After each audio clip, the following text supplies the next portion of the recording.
श्री परमज्योती भगवती भगवानांचा चमत्कार. मी सुशीला बेहरा, भद्रक, ओरिसा येथे राहते.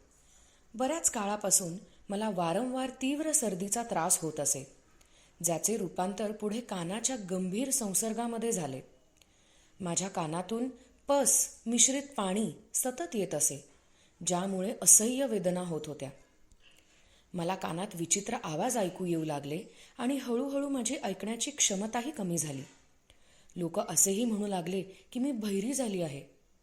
मी स्थानिक डॉक्टरांचा सल्ला घेतला आणि औषधे घेतली, परंतु त्यातून मिळणारा आराम तात्पुरताच होता. वेदना कमी व्हायच्या आणि पुन्हा सुरू व्हायच्या. मी एकदा दुर्गम गावात राहत असल्याने तज्ज्ञ डॉक्टरांचा सल्ला घेण्यासाठी शहरात प्रवास करणे मला शक्य नव्हते. मला पूर्णपणे असह्य आणि त्रासदायक वाटत होते. माझ्या आयुष्यातील त्या कठीण काळात मी श्री परमज्योती भगवती भगवानांच्या दिव्य चरण कमलांवर शरणागत झाले. अढळ श्रद्धेने मी पूर्ण बरी होण्यासाठी मनापासून प्रार्थना करत सोमा जल घेण्यासाठी सुरुवात केली.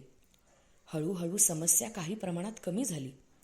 नंतर पवित्र वाढदिवसाच्या सोहळ्यादरम्यान मी पूर्णपणे बरे होण्यासाठी मनापासून प्रार्थना केली. श्री परमज्योती भगवती भगवानांच्या अफाट करुणा आणि कृपेने माझ्या प्रार्थनेचे फळ मिळाले. दुसऱ्याच दिवशी माझा कान पूर्णपणे बरा झाला. पाणी आणि पस येणे पूर्णपणे थांबले. वेदना नाहीशी झाली आणि माझी ऐकण्याची शक्ती पूर्णपणे पूर्ववत झाली. माझ्या आयुष्यातील इतक्या मोठ्या चमत्काराबद्दल कृतज्ञता व्यक्त करण्यासाठी माझ्याकडे पुरेसे शब्द नाहीत. ज्यांच्या करुणा आणि उपचारक कृपेने माझ्या दुःखाचे रूपांतर सुखात केले, त्या श्री परमज्योती भगवती भगवानांच्या दिव्य चरण कमलांशी मी सदैव कृतज्ञ आहे.